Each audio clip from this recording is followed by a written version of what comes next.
Il était une fois une fille. Et elle avait des cheveux si beaux et si longs que tous ceux qui la voyaient ne pouvaient pas quitter les yeux.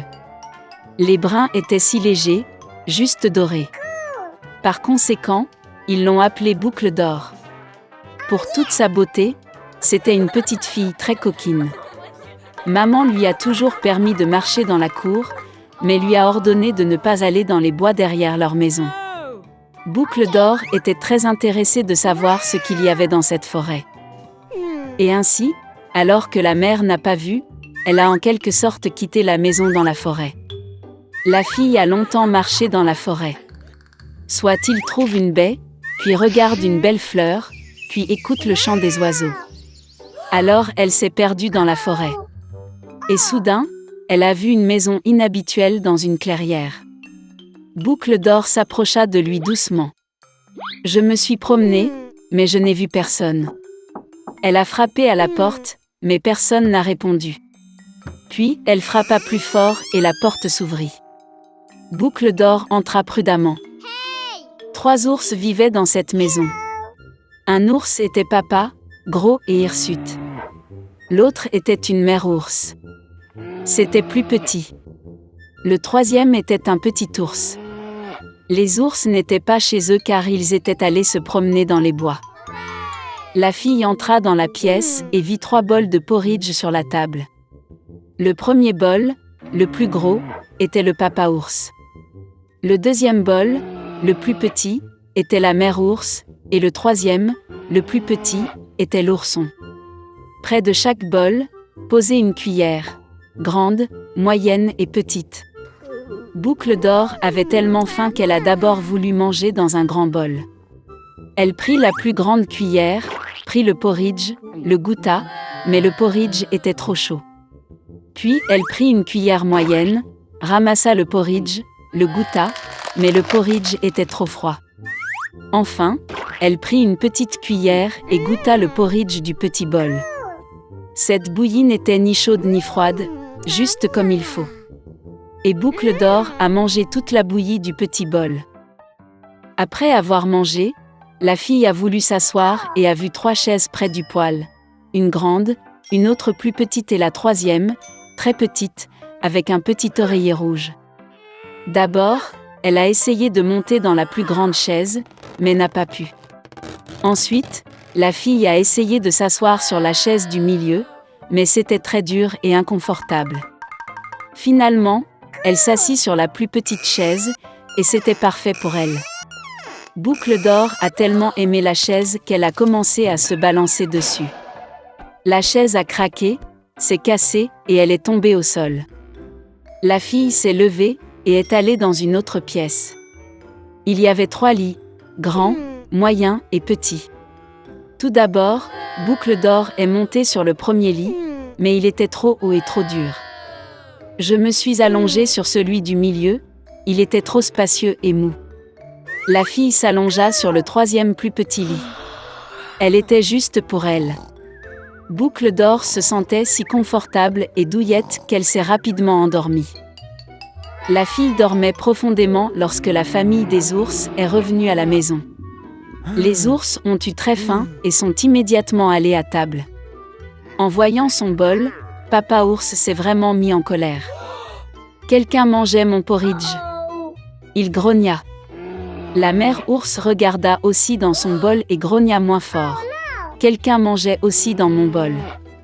Et l'ourson, voyant son bol vide, a pleuré bruyamment.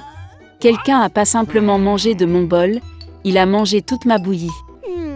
Les ours ont senti que quelque chose n'allait pas, ont quitté la table et ont commencé à regarder autour d'eux.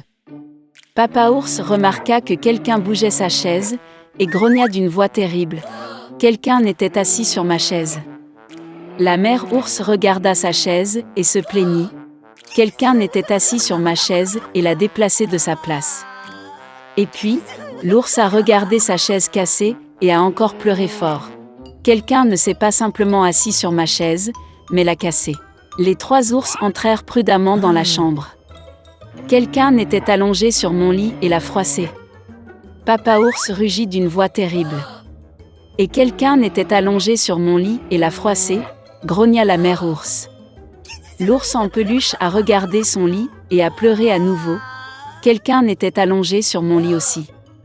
Et puis il a vu la fille et a crié d'une voix mince, et dort encore en elle.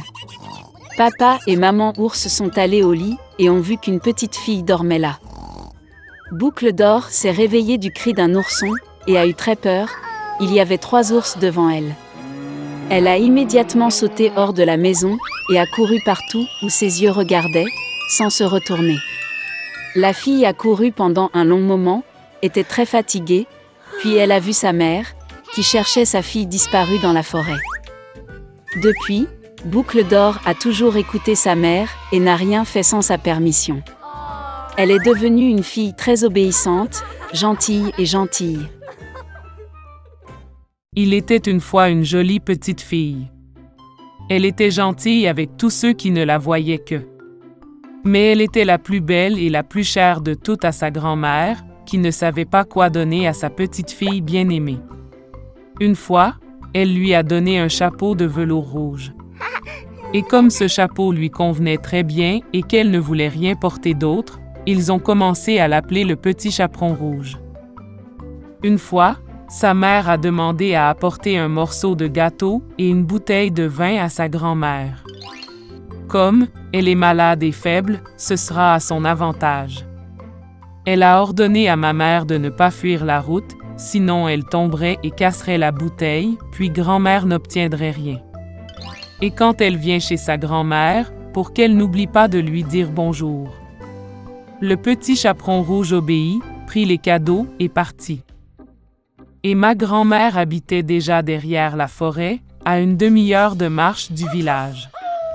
Et dès que le petit chaperon rouge est entré dans la forêt, elle a rencontré un loup. La fille, cependant, ne savait pas de quel genre de bête féroce il s'agissait et n'avait pas le moins du monde peur de lui. Elle l'a salué poliment. Le loup s'est également comporté très décemment, alors le petit chaperon rouge a dit au loup qu'elle apportait des cadeaux à sa grand-mère bien-aimée. Et pendant qu'elle racontait comment se rendre à la maison de la grand-mère, le loup se demanda comment il pouvait manger non seulement la vieille femme, mais aussi une jolie fille. Et puis le loup a pensé à montrer au petit chaperon rouge une immense prairie avec de belles fleurs. Le petit chaperon rouge, en regardant les nombreuses fleurs merveilleuses, a pensé que ce serait bien d'apporter à grand-mère un bouquet de fleurs fraîches, car cela lui plairait aussi. Oui, et s'est enfui de la route sur le côté, et a commencé à cueillir des fleurs. Si elle cueille un peu une fleur, comme une autre lui fait signe, c'est encore mieux, et elle courra après. Et ainsi il est allé de plus en plus loin dans les profondeurs de la forêt. Et le loup a couru droit chez grand-mère et a frappé à la porte. Grand-mère a demandé qui était là. Et le loup répondit d'une voix mince que c'était le petit chaperon rouge qui apportait la tarte et le vin. La vieille femme crut et ordonna d'appuyer sur le loquet et d'entrer. Le loup a appuyé sur le loquet, la porte s'est ouverte et il a couru vers la hutte de sa grand-mère. Je me suis précipité vers le lit de ma grand-mère et l'ai avalé aussitôt. Puis il enfila la robe de sa grand-mère et sa casquette sur sa tête, se coucha et attendit. Pendant ce temps, le petit chaperon rouge a couru et couru après les fleurs, et quand elle en a eu autant qu'elle pouvait en porter, elle s'est de nouveau souvenue de sa grand-mère et est allée chez elle. Elle a été très surprise que la porte soit grande ouverte, et quand elle est entrée dans la pièce, elle a appelé sa grand-mère. Il n'y avait pas de réponse. La petite fille s'approcha du lit et vit, grand-mère mentait, et elle avait tiré sa casquette sur son nez, et cela semblait si étrange. Le petit chaperon rouge a demandé avec étonnement pourquoi grand-mère avait de si grandes oreilles. Et le loup a répondu d'une voix de grand-mère pour mieux entendre. Puis le petit chaperon rouge a demandé pourquoi grand-mère avait de si grands yeux. Pour mieux te voir, répondit le loup. Et les bras sont si grands qu'il est plus facile à saisir. Et quand le petit chaperon rouge a vu la bouche du loup, et lui a seulement demandé pourquoi grand-mère avait une si grande bouche si méchante, le loup s'est jeté sur elle en criant « Pour que je puisse te manger ». et comment il a sauté dessous la couverture et a avalé la pauvre fille. Ayant eu assez de cette façon, le loup se recoucha, s'endormit et se mit à ronfler autant qu'il le put. À ce moment-là, un chasseur passait devant la maison de la grand-mère, entendit des ronflements et se demanda si quelque chose était arrivé à la vieille femme qu'elle ronflait ainsi. Il entra dans la maison, alla vers le lit et vit que le loup y dormait. Et il chasse ce méchant depuis longtemps. Il voulait le tuer avec une arme à feu, mais il lui vint à l'esprit que le loup avait peut-être avalé sa grand-mère et qu'elle pouvait encore être sauvée. C'est pourquoi il n'a pas tiré, mais a ouvert grand la bouche de son loup et a vu un petit bonnet rouge y clignoter. Une fille a sauté de sa bouche et a dit que sa grand-mère était toujours là. Le chasseur ouvrit encore plus les mâchoires de son loup et la vieille grand-mère sortit derrière le chaperon rouge. Ils étaient ravis, ont commencé à embrasser et à remercier le chasseur. Ils ont décidé de donner une leçon à un loup rusé. Ils ont apporté de grosses pierres aussitôt que possible, les ont fourrées dans la bouche et le ventre du loup et l'ont emmené dans la cour.